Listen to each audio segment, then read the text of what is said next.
उद्यासाठी bank Nifty बघूया. त्याला बँक निफ्टीमध्ये आपण कुठे ट्रेड करू शकतो, काय करू शकतो, कोणत्या लेवलमध्ये करू शकतो. तर मी सगळ्यात जास्त हे ऐकलेलं आहे की मराठी माणूस स्टॉक मार्केटमध्ये पैसा बनवू शकत नाही. तुम्ही आणि मी मिळून मराठी माणूस पैसा बनवून दाखवूया. चला दाखवतो बँक निफ्टीमध्ये. बँक निफ्टीची क्लोजिंग आता आहे ती आपले 39,900 आहे. 39,911 समथिंग काहीतरी आहे. ही आपली आहे क्लोजिंग ऍक्च्युली क्लोजिंग आहे. आता उद्या जर मार्केट सेम 39,900च्या आसपास ओपन झालं तर आपलं जे टार्गेट असणार आहे तर बँक निफ्टीसाठी असणार आहे 40,200 250 आपले टार्गेट असणार आहे अपसाईडसाठी. आणि याच्यानंतर आपले टार्गेट अचीव्ह व्हायला लागली 300 पॉईंट ते 350 पॉईंट आपलं टार्गेट अचीव्ह होऊन जाईल. त्याच्यानंतर डिसाईड करूया मार्केट काय होणार आहे. जर मार्केट गॅपवर ओपन झालं तर मार्केटमध्ये सिनारिओ थोडासा प्रॉफिट बुकिंग वगैरे होऊ शकतो.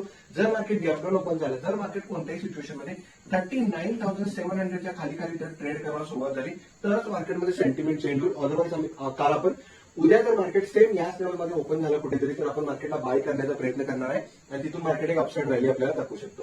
या सगळ्या गोष्टी उद्यासाठी तुमच्या चार्टमध्ये लिहून ठेवा, चार्टमध्ये मार्क करून ठेवा, कारण उद्याला तुम्हाला हाच पैसा बनणार आहे. या पैसा बनवण्यासाठी तुम्हाला इझी मध्ये होणार आहे. आणि डिटेल्समध्ये व्हिडिओ बघायचा असेल तर युट्यूब चॅनलवरती जाऊन बघा. युट्यूब चॅनल जस्ट ओमी साखर ट्रेडिंग तुम्हाला सर्च करायचं आहे. युट्यूब चॅनल तुम्हाला मिळून जाईल. चला व्हिडिओ बघा, टेक केअर.